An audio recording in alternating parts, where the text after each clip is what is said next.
বিশ্বনবীর জন্মদিন পালন করে একটা দল বিরিয়ানি খাওয়ার মাধ্যমে, আছে না নাই? বিশ্বনবীর জন্মদিন সাহাবারা পালন করতেন না, বিশ্বনবী নিজেও পালন করতেন না। শুধু যখন জিজ্ঞেস করা হলো কেন রোজা রাখেন, বিশ্বনবী বলেন যেহেতু জন্মেছি, এই জন্মটা আল্লাহ আমার না দিলেও পারতেন, জন্মের শুকরিয়া স্বরূপ আমি রোজা রাখি। সুবহানাল্লাহ। এজন্য 12 রবিউল আউয়ালে যদি কিছু পালন করতে চান খালি রোজা রাখবেন, কিন্তু ওই দিন মিষ্টি আর হালুয়া আছে না নাই, জশ্নে জুলুসে আছে না নাই। আহা, শুধু মিষ্টি আর জিলাপি, কিন্তু বিশ্বনবী রাখতেন রোজা। আপনি রোজা রাখেন, আপনি না খেয়ে থাকেন, তাহলে বিশ্বনবীর ভালোবাসার প্রমাণ পাওয়া যাবে, ঠিক কি না? চট্টগ্রাম থেকে আমি আসতেছি, এই যে 12 রবিউল আউয়াল জশ্নে জুলুসে ঈদে মিলাদুন নবী, পুরো চট্টগ্রাম শহর প্যাকআপ, গাড়ি চলে না।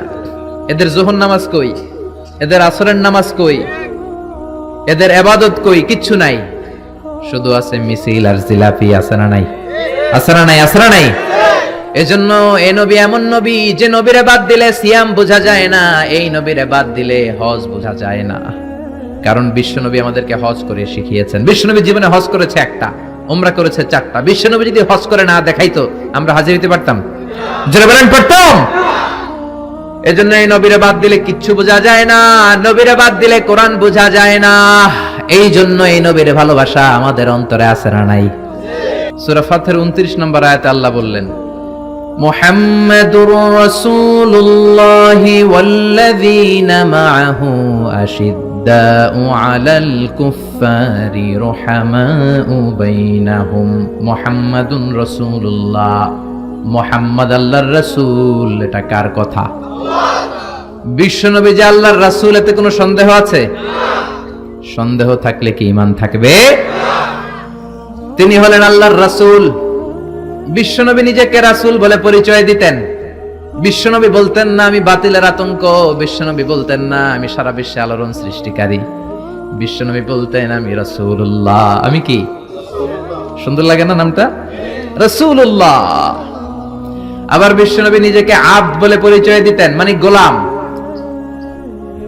বিশ্বনবী গোটা বিশ্বের সবচেয়ে অ্যামেজিং পার্সোনালিটি, বিশ্বনবীর চাইতে সেরা, বিশ্বনবীর চাইতে মহান মানুষ পৃথিবীতে দ্বিতীয়টা আছে নাকি? তারপরও বিশ্বনবী নিজেকে বলতেন ইন্নী আব্দুল্লাহ, আমি হলাম আল্লাহর গোলাম। গোলাম বলতে পছন্দ করতেন, নিজেকে ছোট করতে পছন্দ করতেন। এজন্য আমরা নামাজে বলি আশহাদু আল্লা ইলাহা ইল্লাল্লাহ ওয়া আশহাদু আন্না মুহাম্মাদান আবদুহু। তিনি আল্লাহর রাসূল, তিনি আল্লাহর গোলাম। বিশ্বনবী দোয়াতে বলতেন আল্লাহুম্মা ইন্নী আবদুক, ও আল্লাহ আমি আপনার গোলাম। নিজেরে বাতিলের আতঙ্ক বলতেন না, বলতেন গোলাম, আমি গোলাম। আল্লাহুম্মা ইন্নী আবদুক, ও আল্লাহ আমি আপনার গোলাম। ওয়াবনু আবদিক, গোলামের ঘরের গোলাম, মানে আমার বাবা আব্দুল্লাহ আপনার গোলাম। ওয়াবনু আমাতিক, বান্দির ঘরের গোলাম, মানে আমার মা আমেনাও আপনার বান্দি। আমি গোলাম, গোলামের ঘরের গোলাম, আমার 14 গোষ্ঠী আপনার গোলাম। আল্লাহু আকবার। বিশ্বনবী বলতেন আমি গোলাম, আমার বাবা গোলাম, আমার দাদা গোলাম, আমার দাদার দাদাও গোলাম, আমরা গোলাম গোষ্ঠীর। কিন্তু আমরা নিজেদেরকে ছোট করতে চাই না, আমরা কই সব আমার, আমি বাতিলের আতঙ্ক, সব আমার, বলি না? কিন্তু বিশ্বনবী বলতেন না আল্লাহ আমি আপনার গোলাম। আর বলতেন আল্লাহ আমারে আপনি ছোট বানান, আমার চোখে বড় বানান, মানুষের চোখে। সুবহানাল্লাহ। আল্লাহুম্মা জাআলনি শাকুরা ওয়া জাআলনি সাবুরা ওয়া জাআলনি ফি আইনি সাগীরা ওয়া ফি আয়ুনিন নাসি কাবীরা। ও আল্লাহ আপনি আমারে শুকরগুজার বানান, ধৈর্য ধারণকারী বানান, আমার চোখে আপনি আমারে ছোট বানান, মানুষের চোখে আপনি আমারে বড় বানান। সুবহানাল্লাহ। বাড়িতে যেয়ে বলেন সুবহানাল্লাহ। সুবহানাল্লাহ আওয়াজ করে বলতে কি কষ্ট হচ্ছে? পড়েন সুবহানাল্লাহ। নিজেকে ছোট করতেন। কেমন নবী তিনি, কেমন রাসূল, শুধু রাসূল নন, রাসূলদেরও রাসূল। আল্লাহু আকবার। মা কানা মুহাম্মাদুন আবা আহাদিম মির রিজালিকুম ওয়ালাকির রাসূলুল্লাহি ওয়া খাতামান নাবিয়্যিন। তিনি শুধু রাসূল নন, খাতামুন নাবিয়্যিন। নবী আসার যে চেইন, যে সিলসিলা, এটাকে আল্লাহ বিশ্বনবীর মাধ্যমে সিলগালা করে দিয়েছেন। আর কোন নবী নাই, জোরে কোন সুবহানাল্লাহ। তিনি শ্রেষ্ঠ নবী, নবীদেরও নবী। তিনি এমন নবী যিনি হ্যাঁ বললে শরীয়তের সবকিছু হালাল হয়ে যায়, তিনি না বললে সব হারাম হয়ে যায়। তিনি আঙ্গুল তুললে পূর্ণিমার চাঁদ 2 ভাগ হয়ে যায়। তিনি জমিন থেকে পা তুললে আল্লাহর আরশে মেরাজে চলে যায়। বিশ্বনবী যদি কয় হ্যাঁ করো করো করতে পারবা, ওটা হালাল। কারণ কোনটা হালাল কোনটা হারাম এটা আমাদেরকে বিশ্বনবী শিখিয়েছে, ঠিক কি না? বিশ্বনবী যদি বলে না না না এটা করা যাবে না, তাইলে হারাম, হ্যাঁ বললে হালাল, না বললে হারাম, ঠিক কি না? আঙ্গুল তুললে চাঁদ দুই ভাগ হয়, পা যদি জমিন থেকে উপরে উঠায় আল্লাহর আরশে মেরাজে নিয়ে যায় কে? এজন্যই নবীরে ভালোবাসতে হবে জীবনের চাইতেও বেশি, এই নবীকে ভালোবাসতে হবে বিবির চাইতেও বেশি, এই নবীরে ভালোবাসতে হবে দলের চাইতেও বেশি, এই নবীরে ভালোবাসতে হবে নেত্রীর চাইতেও বেশি, ঠিক কিনা? নেতার চেয়েও বেশি, নেত্রীর চেয়েও বেশি, নিজের জানের চেয়েও যদি বিশ্ব নবীরে বেশি ভালোবাসা না যায় মুমিন হওয়া যাবে? এ নবীরে বাদ দিলে কোরআন বোঝা যায় না, যায়? কারণ কোরআন এই নবীর উপরই তো আল্লাহ নাজিল করছে, ঠিক কিনা? এ নবীকে বাদ দিলে হাদিস বোঝা যায় না, কারণ হাদিস তো এই নবীরই কথা। এ নবীরে বাদ দিলে সালাত বোঝা যায় না, কারণ সালাত আমরা শিখেছি নবীর কাছ থেকে। নবী বলেছেন সল্লু কামা রাআইতুমুনি উসাল্লি, আমি নবীরে যেমনি নামাজ পড়তে দেখো তোমরাও তেমনি নামাজে পড়ো। এ নবীকে বাদ দিলে সিয়াম বোঝা যায় না, কারণ সিয়াম এই নবীর কাছ থেকে শিখেছি। এজন্য নবীর বিরুদ্ধাচরণ যদি করে তার সাথে কোনো আপোষ চলবে? আপনি তার বিরুদ্ধে যাবেন, বিবৃতিতে যাবেন, কথা বলবেন, ময়দানে নামবেন, ঠিক না?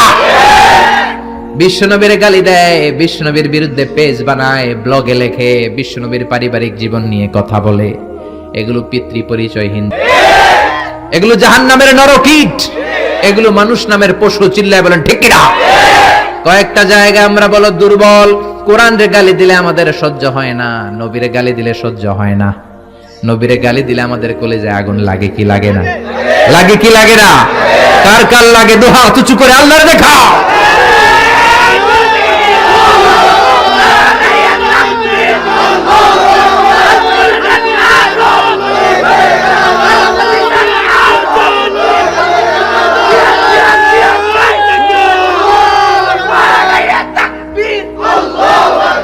আল্লাহ আমাদের স্লোগানকে কবুল করো। নবীর জন্য যে ভালোবাসা, এই ভালোবাসার কারণে নবীর শাফায়াত আমাদের নসিব করে, পড়ে না আমিন? এজন্য এই নবী এমন নবী যারা বাদ দিলে কোরআন বোঝা যায় না, হাদিস বোঝা যায় না, নামাজ বোঝা যায় না, রোজা বোঝা যায় না। জোরে বলেন ঠিক কি না? আমাদের নবী এমন নবী যেই নবীর আগমন বার্তা দেওয়ার জন্য আল্লাহ আরেকজন নবীকে দুনিয়ায় পাঠিয়েছে। ঈসা আলাইহিস সালামকে আল্লাহ শুধু পাঠাইছে যে তুমি দুনিয়াতে যায় বলো সর্বশ্রেষ্ঠ একজন নবী আসতেছে। জোরে করে আল্লাহু আকবার। বিশ্ব নবীর আগমনের জন্য একজন নবী পাঠান আল্লাহ, এমন নবী যেই নবীর সুসংবাদ দিতে আরেকজন নবী দুনিয়ায় আসে। আল্লাহু আকবার। আমার নবী এমন নবী যিনি তার জীবনে কোন জিনিস বাস্তবায়িত না করে সাহাবীদেরকে ওই কাজ কোনোদিন করতে বলেন নাই, আগে নিজের জীবনে করেছেন, তারপরে অন্যদের বলেছেন। সুবহানাল্লাহ। এক সাহাবী বলল, নবী আমার ছেলে মিষ্টি খায়, বেশি মিষ্টি খায়, এত মিষ্টি কিনে দেওয়ার টাকা আমার নাই, আপনি ছেলের নসিহত করেন। বিশ্বনবী বললেন, বাবু তুমি কি বেশি মিষ্টি খাও? ছেলেটি বলল, জি নবী খাই। বিশ্বনবী বললেন, যাও আগামী সপ্তাহে তোমার বাবাকে নিয়ে আবার আমার কাছে এসো। বিশ্বনবী পরের সপ্তাহে ছেলেরে বললেন, ও ছেলে মিষ্টি বেশি খেও না, এত বেশি মিষ্টি খাওয়ার টাকা দেওয়ার টাকা তোমার বাবার নাই, কম কম খাবা, তাহলে তোমার বাবার উপর ihsan হবে। ছেলের বাবা বলল, নবী এই কথা তো গত সপ্তাহে বলতে পারতেন। বিশ্বনবী বললেন, কেমন করে বলি, কারণ আমি নবী তো মিষ্টি পছন্দ করি। এক সপ্তাহের ব্যবধানে নিজের অভ্যাসটাকে পাল্টালাম, মিষ্টি কম কম খাওয়া শুরু করলাম, আগে নিজে আমল করলাম, তারপরে তোমার ছেলেরে বললাম। সুবহানাল্লাহ। বাড়িতে যে কি রহমতের নবী, কি বরকতের নবী, নিজে কিছু আমল না করে অন্যরে বলতেনই না। সুবহানাল্লাহ। বিশ্বনবী মসজিদে নববীতে প্রবেশ করলেন। এক সাহাবী বলে, আদম হলো সফিউল্লাহ। আরেক সাহাবী বলে, আমার কাছে অবাক লাগে, মুসা হলো কালিমুল্লাহ, মুসার সাথে আল্লাহ সরাসরি কথা বলতেন। আরেক সাহাবী বললেন, ইব্রাহিম হলো খলিলুল্লাহ। বিশ্বনবী সবগুলো শুনলেন। বিশ্বনবী এবার মসজিদে নববীতে ঢুকে বললেন, তোমাদের কথা আমি শুনেছি, তোমরা ঠিকই বলেছ। আদম নবী সফিউল্লাহ, মুসা হলো কালিমুল্লাহ, ইব্রাহিম হলো খলিলুল্লাহ, আর জানো নাকি আমি হলাম হাবিবুল্লাহ। খলিল মানে আল্লাহর বন্ধু, হাবিব মানেও বন্ধু। কিন্তু খলিল হচ্ছে এমন বন্ধু যে বন্ধু আল্লাহরে খুশি করার জন্য কাজ করে, আর হাবিব হলো এমন বন্ধু যারা খুশি করার জন্য আল্লাহ নিজেই কাজ করে। রব্বুল আলামিন কিবলা পরিবর্তন করে দিলেন মক্কা থেকে ফিলিস্তিনের দিকে, কিন্তু বিশ্বনবীর অন্তরে বড় জ্বালা। আমার বংশের গোড়া যেখানে ইসমাইল নবী ইব্রাহিম নবী ছিলেন, ওই কাবার দিকে মক্কার দিকে যদি আমার কিবলা ঘুরিয়ে দেয়া হয় কতই না ভালো হতো। বিশ্বনবী মক্কার দিকে হয়ে নামাজ পড়তে পারেন না, কারণ আল্লাহ কিবলা চেঞ্জ করে বাইতুল মাকদাসে নিয়েছেন। বিশ্বনবী শুধু উপরের দিকে তাকায়, আল্লাহ বললেন ক্বাদ নারা তাকাল্লুবা ওয়াজহিকা ফিস সামাই ফালানুওয়াল্লিয়ান্নাকা কিবলাতান তারদাহা ফাওয়াল্লি ওয়াজহাকা শাতরাল মাসজিদিল হারাম। আল্লাহু আকবার।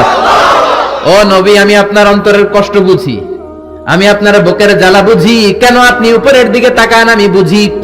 ফিলিস্তিনের দিকে হয়ে নামাজ পড়তে আপনার ভালো লাগে না, আপনার মনে চায় আপনার বংশের গোড়া, আপনার জন্মভূমি মক্কার দিকে হয়ে নামাজ পড়তে। জানগো নবী, আর ফিলিস্তিনের দিকে হয়ে নামাজ পড়ার দরকার নাই।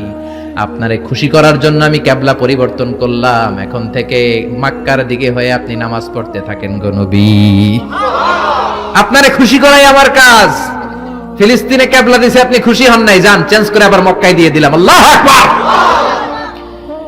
এজন্য আল্লাহ বললেন মুহাম্মাদুর রাসূলুল্লাহি ওয়াল্লাযীনা মাআহু আশিদ্দাউ আলাল কুফফারি রুহামাউ বাইনাহুম। মুহাম্মদ হলো আল্লাহর রাসূল। কার কথা? বিশ্বনবী বলেন আমি এমন রাসূল, আমার সব কাজেই বরকত আছে না নাই?